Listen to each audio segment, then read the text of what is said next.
Hello everyone, welcome back to my channel. As you can see, things have changed. Uh, I've got a new name and I've made quite a bit of changes to the garden, and as the season progresses, you'll be able to see the changes that I've made.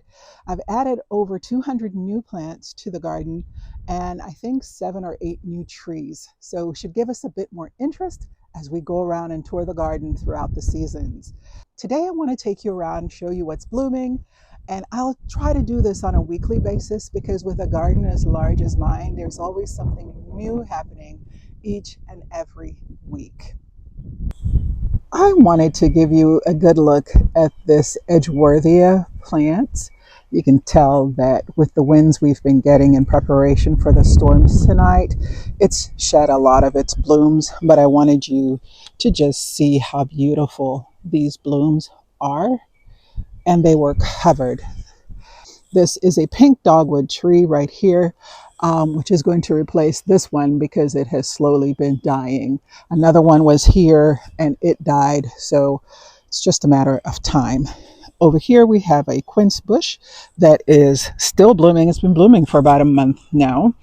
I brought you up here to show you these hyacinths that are in this area. These are from Longfield Gardens, and I think they play really well with the purple, with the yellow daffodils, as well as these white daffodils. These daffodils are called Mount Hood,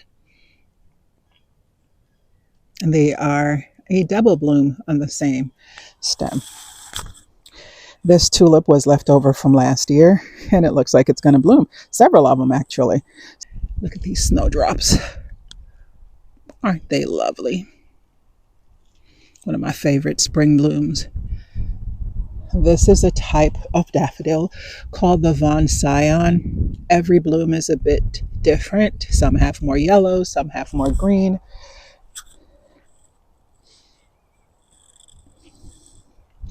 This is one of my favorite patches in the garden at the moment. Different types of daffodils, more snowdrops. There's a tulip that came back from last year. Some of these daffodils are going over, which is why I felt like I would give you a tour today. Each sitting area in the yard has hyacinths around it so that you can have that fragrance. That's a Dennislaw daffodil, that one with the peach, and more snowdrops around my mama's bench. These daffodils are slow in waking up, but they're there and should bloom soon. Here's one over here that's blooming. These are early cheer daffodils. Planted some more of those this year. I'm just waiting for them to bloom.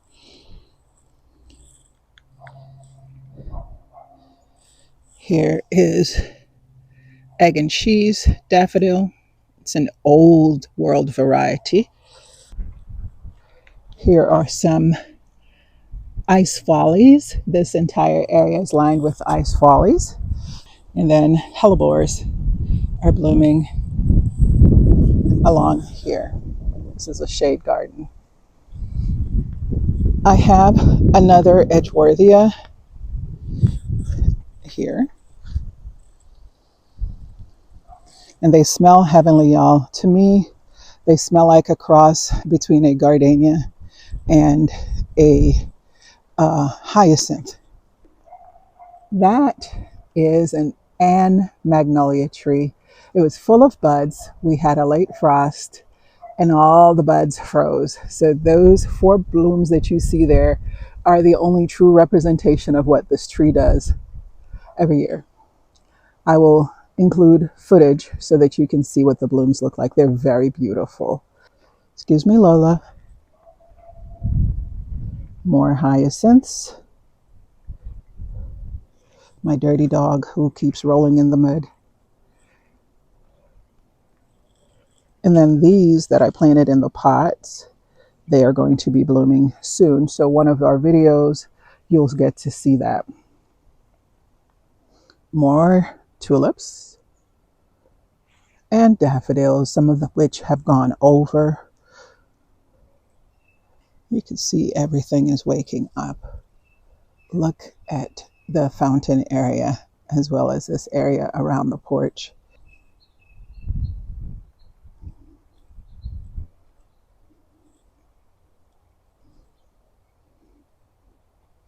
This is a flowering almond shrub undergirded by some old-fashioned daffodils, which is just so beautiful. And then what I did this year is I added some peach colored hyacinths dropped in along the way.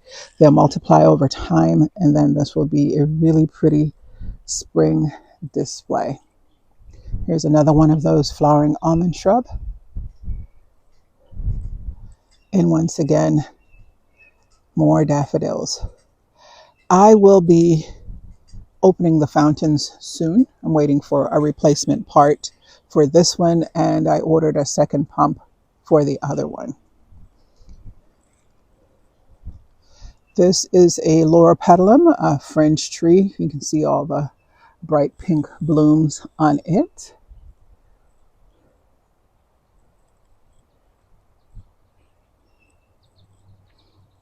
That is another Japanese magnolia. They'll grow up to be trees. So will the snowball viburnums that's next to it.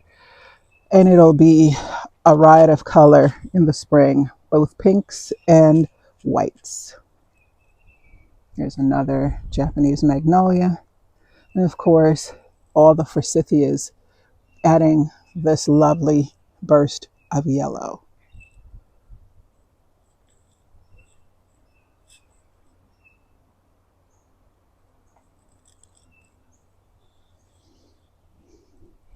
Y'all, I wish you could smell it here. It's absolutely stunning. Um, it's absolutely beautiful. The smell is glorious. I've cut back all, I think there's like 14 or 16 roses in this bed, and I've cut them all back. Everything is cut back and just allowing to do its thing.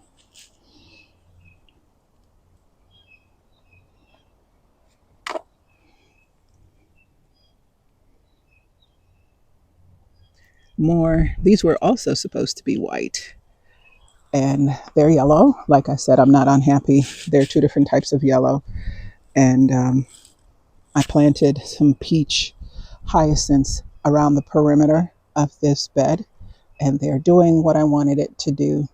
I think another week, when all the daffodils are all in bloom, it'll be just one beautiful display. In this area, I did yellow hyacinths.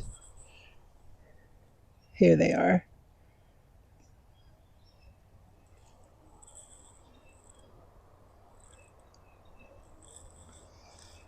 This crabapple, this weeping crabapple, is waking up. I'm expecting blooms soon.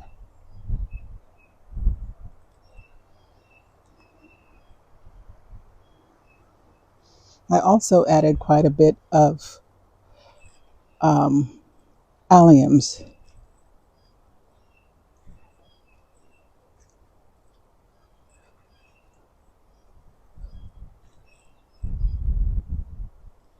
One thing I wanted to show you down here is this magnolia, y'all. You take a look at these blooms.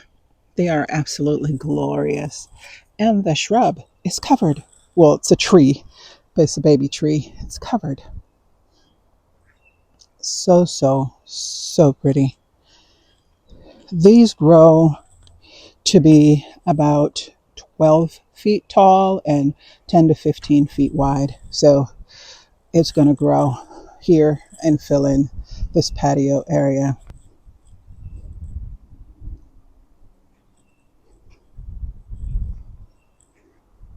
More of those purple hyacinths around here so that the patio gets a nice fragrant area. These are daylilies I've put aside for some friends who are supposed to be here this week to pick them up. Another one of those magnolias.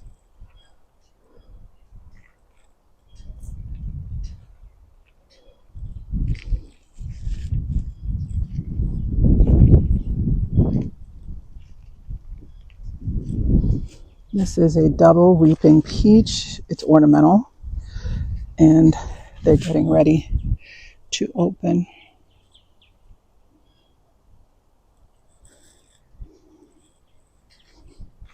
Now, this garden bed should look a lot different than when you all last saw it. I've added probably 40 more shrubs in here. I've added more daffodils. I've added irises, Shasta daisies, just different things. So as the season commences, you'll begin to see. You can see these daffodils are not quite open yet. Um,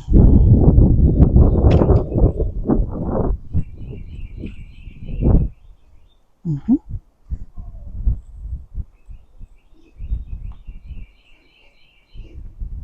One of my favorite additions is this amber jubilee 9 bark.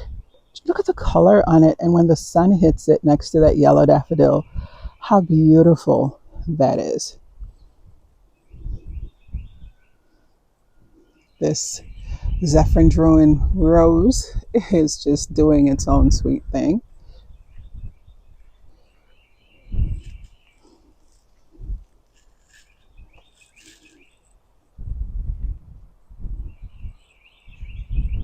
There's not much blooming back here yet, but we will get there. And what happens is some of the daffodils that were blooming have gone over, but I didn't finish cleaning up and cutting back until yesterday. But I did want to give you guys an opportunity to see the garden in its early stages, and then take you along throughout the garden year. Isn't this stunning? I mean, just beautiful. And then you come around the corner and wham. I have added quite a few shrubs to this flower bed because it used to be just a sea of daffodils and the 2 forsythia bushes and this euonymus and abelia. But then I added this evergreen, this planet Earth evergreen. I added these fire chief arborvitae, these lemon burst um, arborvitae. And so now it has more evergreen presence during the winter months, as well as a lot more irises and perennials. It has some spirea, some roses, some hydrangeas, and it'll be interesting to see what happens as the winter goes. It also has some baptisia, the pink lemonade baptisia, and we'll see that as the season progresses. There are more snowdrops. You'll notice that I like to plant similar plants in the different beds so that we have continuity. Maybe a different color of the same plant, but the same plant nonetheless. So, so pretty. I remember when this was nothing, the bed stopped here. And even this bed wasn't really paid much attention to because we had a lot of building materials on the driveway for the longest time. And they used over here to pitch like shingles and things. So there was nothing over here, but it's getting there. It's getting there.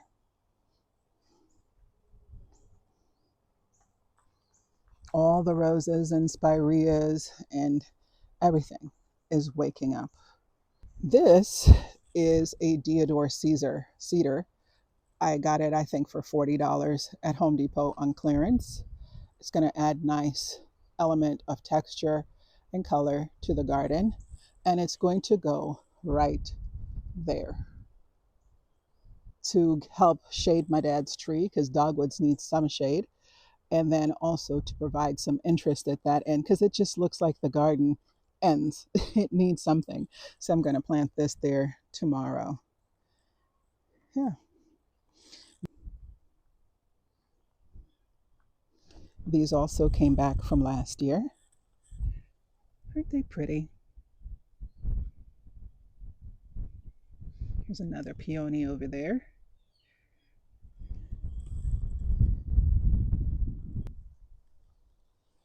Thank you so much for joining me as we took a tour of the early spring garden. I have quite a few videos lined up for you because as I was working, I was filming. I have a video on how to plant blueberries and raspberries the status of our mini orchard because they're all planted, and then also just tons more coming throughout the season. As always, happy gardening.